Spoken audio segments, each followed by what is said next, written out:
मैं colonel Sophia Qureshi और मेरे साथ विंग कमांडर व्योमिका सिंह आज आपको 6 से 7 मई 2025 की रात 1:05 से 1:30 बजे के बीच भारतीय सशस्त्र बलों द्वारा अंजाम दिए गए ऑपरेशन सिंदूर के बारे में जानकारी देंगे।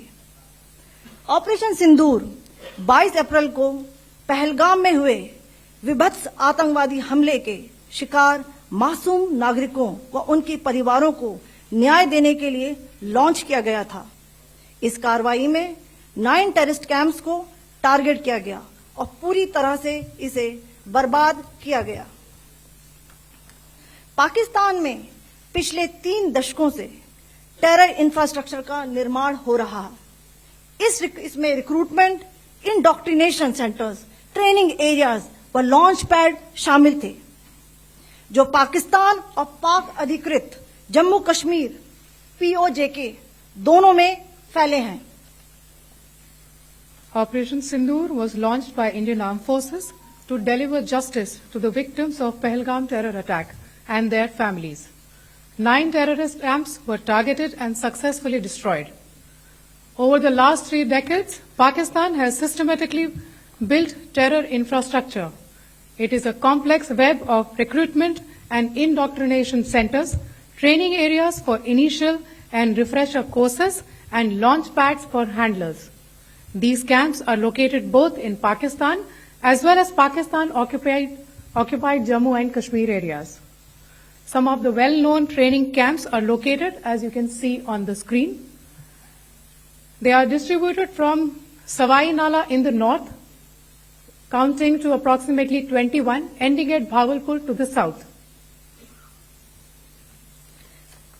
इन लक्ष्यों का चयन विश्वसनीय इंटेलिजेंस सूचनाओं के आधार पर हुआ ताकि आतंक गतिविधियों की रीढ़ तोड़ी जा सके, और यह खास ध्यान दिया गया कि निर्दोष नागरिकों और सिविलियन इंस्टॉलेशन को नुकसान न पहुंचे। The selection of these targets for Operation Sindoor was based on credible intelligence inputs and role of these facilities in perpetrating the terror activities. The locations were so selected to avoid damage to civilian infrastructures and loss of any civilian lives. This was done with due diligence, and the camps selected for targeting and their engagement will now be shown to you one by one. POJK के targets मैं आपको बताना चाहूंगी। सबसे पहले सवाई नाला camp Muzaffarabad, जो कि POJK के लाइन ऑफ कंट्रोल से 30 किलोमीटर दूर है। यह एक लश्कर-ए-तौयबा का ट्रेनिंग सेंटर था। 20 अक्टूबर 2024 सोनमर्ग, 24 अक्टूबर 24 गुलमर्ग, 22 अप्रैल 2025 पहलगाम, इन हमलों के आतंकियों ने यहीं से प्रशिक्षण लिया था।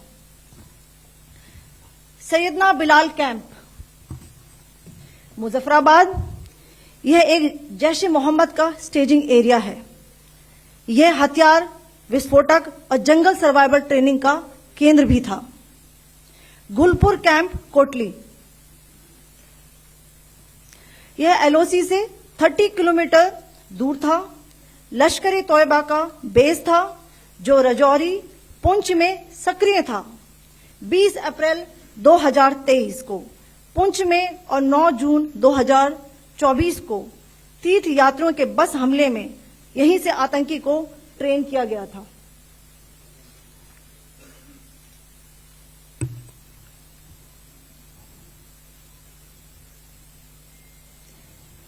बरनाला कैंप बिंबर, यह LOC से 9 किलोमीटर दूर है। यहां पर हथियार, हैंडलिंग, IED व जंगल सर्वाइवल का प्रशिक्षण केंद्र था। अब्बास कैंप कोटली,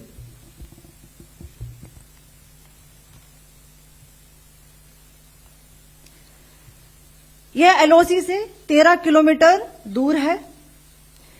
लश्कर-ए-तौयबा का फिदाइन यहां तैयार होता था। इसकी कैपेसिटी 15 टेररिस्ट को ट्रेन करने की थी।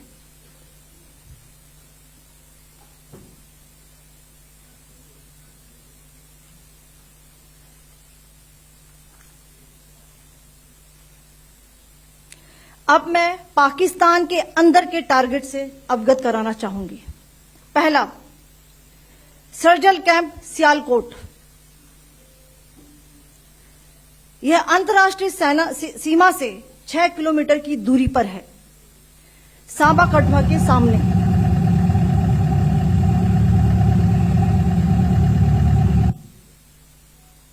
मार्च 2025 में जम्मू एंड कश्मीर पुलिस के 4 जवानों को की जो हत्या की गई थी, उन आतंकवादियों को इसी जगह पर ट्रेन किया गया था। दूसरा, महमूना जाया कैंप सियालकोट। यह 18 से 12 किलोमीटर आईबी से दूर था। हिजबुल मुजाहिदीन का बहुत बड़ा कैंप था। यह कठुआ जम्मू क्षेत्र में आतंक फैलाने का नियंत्रण केंद्र था। पठानकोट एयरफोर्स बेस पर किया गया हमला भी इसी कैंप से प्लान और डायरेक्ट किया गया था। मरकज ताइबा मुरीद के, यह आईबी से 18 से 25 किलोमीटर दूरी पर है। 2008 के मुंबई हमले के आतंकी भी यहीं से प्रशिक्षित हुए थे। अजमल कसब व डेविड हेडली भी यहां ट्रेन हुए थे।